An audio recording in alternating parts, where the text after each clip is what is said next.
నమస్తే, మీ senior journalist దేరంగల Krishnaiah. ఈ 100 కవితల్లో ఇది 14వ కవిత. ఈ కవిత సారాంశం ఏమిటి అంటే, పిల్లల చదువుల కోసం పల్లెల్లో పట్టణాలకు వస్తూ ఉన్నారు. పల్లెల్లో పంటలు పండలేదు. ఇవి ప్రస్తుతం రైతు కుటుంబాల్లో పిల్లల చదువు కోసం ఆరాటం. పిల్లలు చదువుకుంటే చాలు అనే ఉద్దేశంతో పట్టణాలకు రైతులు వస్తూ ఉన్నారు.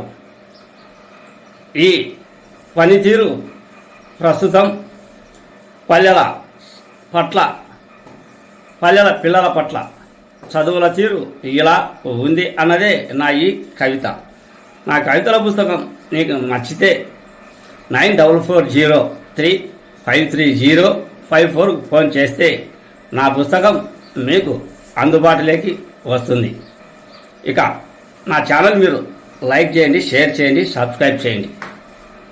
మీరు నా ఛానల్ లైక్ చేసి, షేర్ చేసి, సబ్స్క్రైబ్ చేస్తే మరి కొంతమందికి ఈ వీడియో వెళ్ళేదానికి మీరే అవకాశం కల్పించినట్లు ఉంటుంది.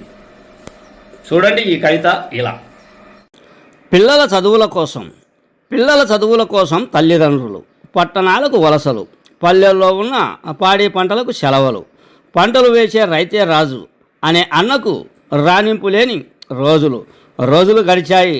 పంటలు వేయక భూములు బీడుగా మారాయి. రైతే అన్న రాజు పట్టణాల్లో రోజు కూలీగా మారాడు. ఇది మారిన కాలం. చదువుల కోసం పల్లెలు పట్టణాలుగా మారుతున్న కాలం.